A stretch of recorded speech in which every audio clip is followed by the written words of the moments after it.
Hello everybody, my name is Emma. Welcome to the Kooky Jar. And today I'm going to be showing you how to make a basic thumbnail in Photoshop. So one of the keys to being a YouTuber is having appealing thumbnails, and I have a lot of time making thumbnails. I believe there are three components: the background, the text, and then any images or overlays that you put on top of the background. And today I thought I would do a cute little tutorial mainly for beginners about how to use Photoshop, and pretty much any version of Photoshop, since a lot of the functions I'm using are going to be pretty basic, to make a standard exciting thumbnail. Now, this is not to say that this is the only way to make a thumbnail, and a lot of people use other softwares to make thumbnails, but this is how I make mine. It's fairly simple, and I think a lot of other YouTubers will find this method not particularly difficult to use. So these are some of my personal methods that I think other people will find beneficial. So without further ado, let's get into it. The very first thing I do is I open up a nice, clean, new Photoshop file, which already has the dimensions of the thumbnails that YouTube takes. So I go to File, New, and then I set my dimensions, width and height, to pixels, and I set the dimensions to 1280 by 720. And then I make a new file. So here we have a fresh new little canvas here with the dimensions of the standard thumbnail. And I do this so that I know that everything that I put on this canvas will be displayed in the final image. So this corner will show up, this corner will show up, this edge will show up, and so on and so forth.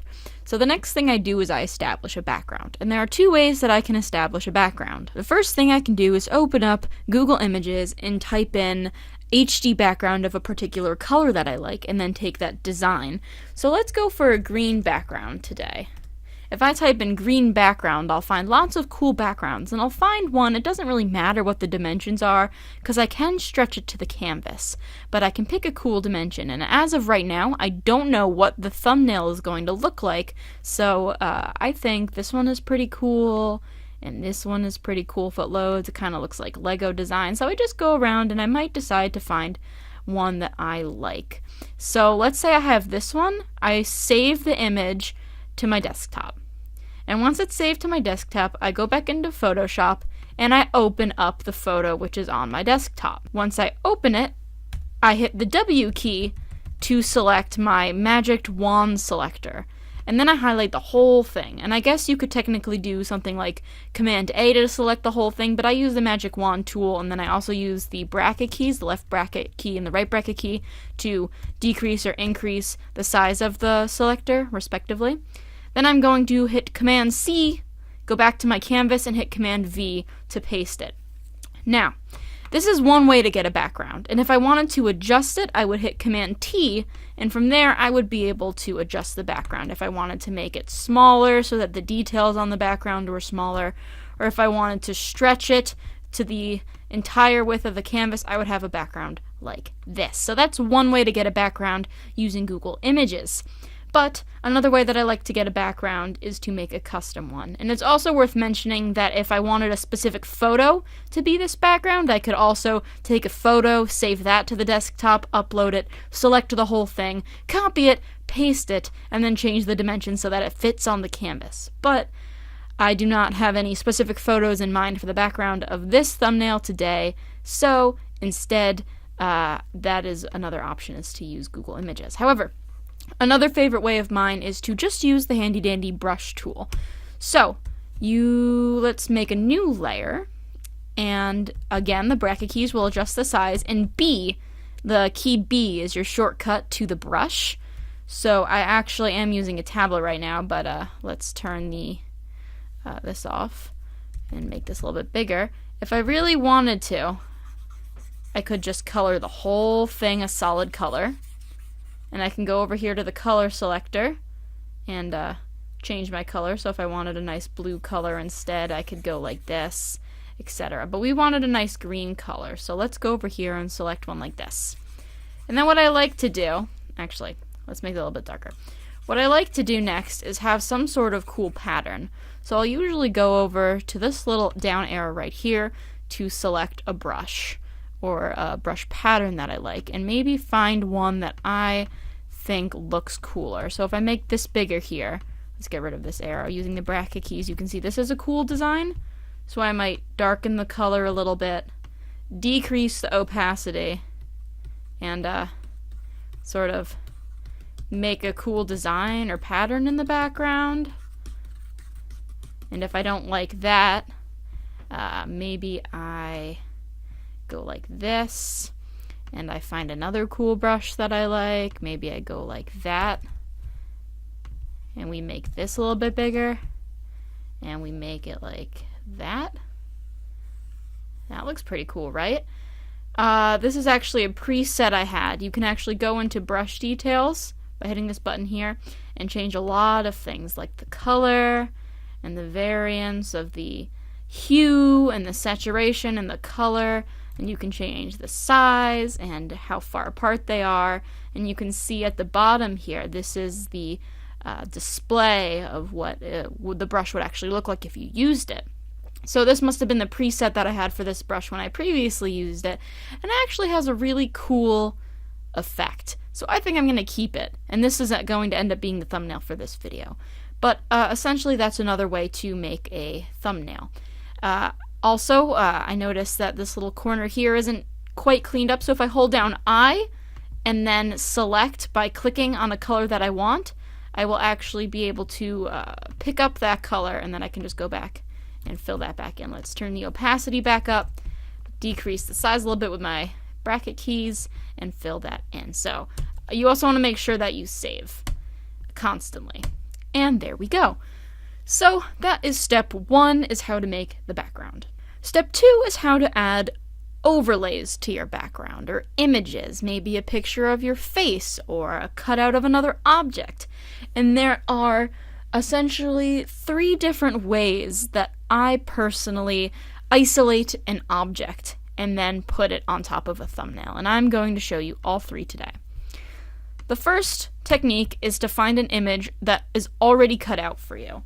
So let me think of a really cool item that I want to put on my thumbnail. Let's grab a cartoon computer, and we search for a computer.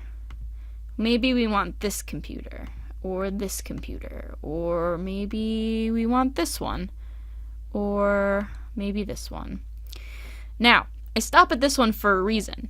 You'll notice that the background in this image that I found has checkers for a background instead of, say, this one, which is all white. Now, a checkered image means that there is no background on this image, and when I copy and paste this image, just the computer is going to show up. Whereas this image has a white background, so when I copy-paste the image, it's going to include the white background. Actually, just to make it easier, because the other image was being a bit annoying, let's choose this one instead, and let's save that image. So let's say I want to select this whole image. Again, I hit W, which I already have, to activate my magic select tool, and I highlight the whole thing. Now I do Command C, go back over to my handy-dandy background over here. Where'd it go? And hit Command V. Now, obviously, I need to adjust the size, so I hit Command T, and then I start to adjust the dimensions. If I hold down Shift when I move a corner in, I actually conserve or preserve the dimensions of the image. But as you can see, the white background is still here. If I go over to my other computer, though, and I hover over the whole thing with the Magic Select tool, copy it, and paste it, you'll see that there is no background, because the checkered background isn't really a background. It's just to show the absence of a background. So the question becomes, if I want an object like this that has a white background, how do I remove it? And the good thing is, a lot, and basically most of the images I put on my thumbnails, I try to find with a single color background, because there's actually quite an easy way to remove it. And that comes with the handy Select tab. Now I go to Select, Color Range, and now that I have the thing selected, I can actually isolate what colors I select. See here, I have my dropper tool. I can pick out a color. Maybe it's this black color that I want to isolate, or maybe it's the white background, which is really what I want to do. And the fuzziness actually determines the variance in shade of white that it'll select. So 0 fuzziness means unless it's exactly this shade, it won't select it. Whereas a maximum fuzziness means maybe if it's a little grayer or a little darker or a little lighter, then the color will still select. But we want 0 fuzziness because there seems to be no other color on this diagram that is exactly this color white. So once I hit OK, I've now selected only the white portion. So once I've selected it, the next thing I'm going to do is go to Select, Inverse. And now I'm going to go to Select, Refine Edge. And from here I can actually change how much it's highlighted. Once I've done that, I can simply go back, re-invert, and hit Delete. Hit Control D, and there you go. I have my nice little computer, nice and cleanly cut out. And as you can see, sometimes there are still a few remaining details, so I can just go in and hit Erase. Just like that. And sometimes some extra colors are removed. So a lot of times the good way to fix that is to add another layer, simply insert it below that layer, paint over it with the brush that you want, and then just merge the two back down. And that is my shortcut. And there you go. Now the next and final way that I like to select something is to just use the magic tool, the magic select tool, and the refine edge function.